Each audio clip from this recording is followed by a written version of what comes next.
Hi అండి, నమస్తే. అందరు బాగున్నారు కదూ? మీ సుస్వరవాణిలో బాగుందండి. వేసవికాలం పిల్లలకి, పెద్దలకి శరీరానికి అధిక శక్తి అవసరం. అలా అని అస్తమానం ఏదోటి తింటూ తాగుతూ ఉండలేం కదా.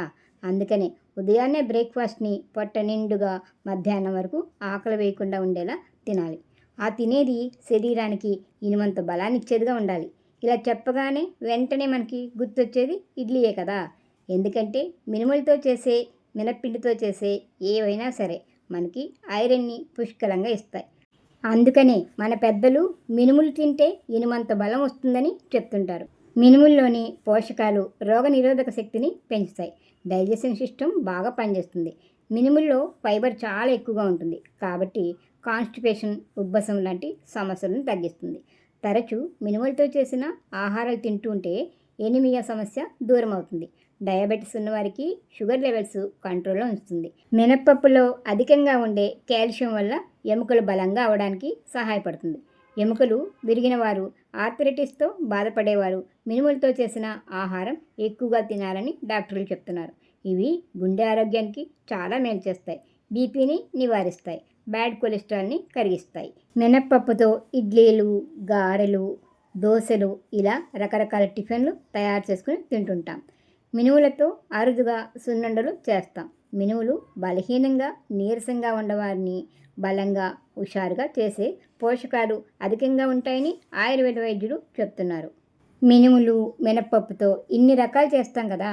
అలాగే ఇప్పుడు నేను చూపించే వెరైటీ రెసిపీని ఒకప్పుడు మా ప్రాంతంలో తరచుగా, ఈ రోజుల్లో అరుదుగా చేసుకుంటున్న ఆవిరి కుడుము, ఆయి కుడుము, అదేనండి మినపప్పుతో చేసే మినప కుడుముని మా ఇంట్లో ఎలా తయారు చేస్తామో ఒక లుక్ వేసేయండి మిత్రమా.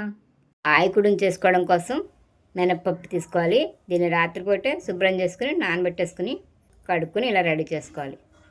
అందులోకి గుప్పెడు బియ్యం రవ్వ అయినా, ఉప్మా రవ్వ అయినా వేసుకోవాలి. మేము బియ్యం రవ్వ వేసుకుంటున్నాం అన్నమాట.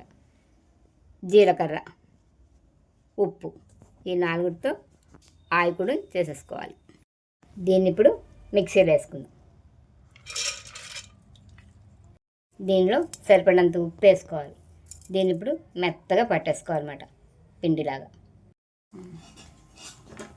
పిండి మెత్తగా రుబ్బేసుకున్నాక దీన్ని ఒక గిన్నెలోకి తీసుకోవాలి.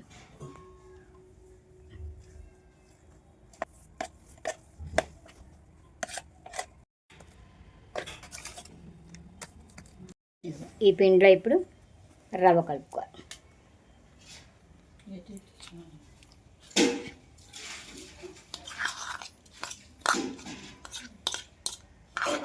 ఇందులో రవ్వ ఎందుకు వేసుకుంటామంటే ఉత్తి మినప్పిండి అయితే జిగురు జిగురులా ఉండి మనకు తినాలనిపించదు. అందుకని కొంచెం రవ్వ వేసుకున్నాం అనుకోండి, కొద్దిగా గరుగ్గా బాగుంటుంది. కొంచెం జీలకర్ర వేసుకోవాలి.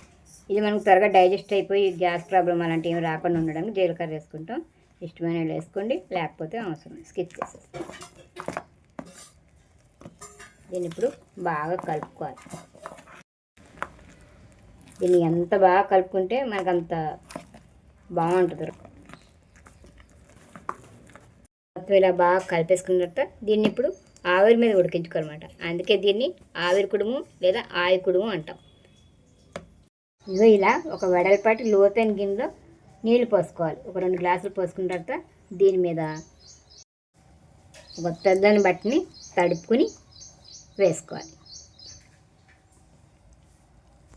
దానికి చుట్టూరు ఒక తాడు కట్టుకోవాలి టైట్గా ఉండడానికి.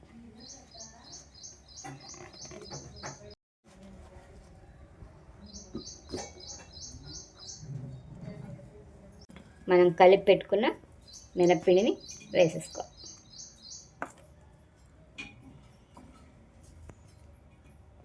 దీన్ని అలా వేసేసుకున్న తర్వాత ఈ 4 వైపులో ఉన్న క్లాత్ని ఇలా దీని మీద కవర్ చేసుకోవాలి.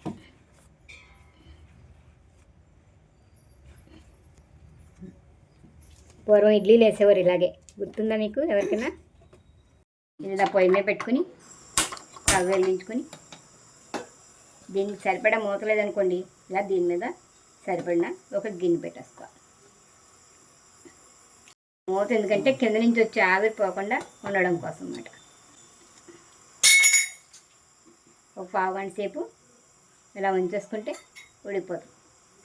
పావు గంట అయింది కదా, ఉడికిందో లేదో చూసుకో.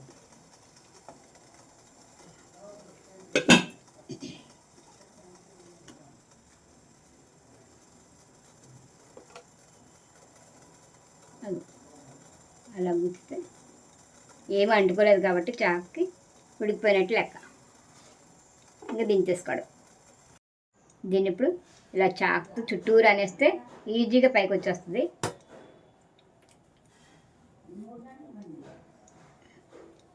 దీన్ని తీసేసుకోవడం, ఇట్లా తిరగేసేసుకోవడం. ఇదిగో వాయికుడు రెడీ. మనకు నచ్చినట్టు కట్ చేసుకోవాలి పీసులా.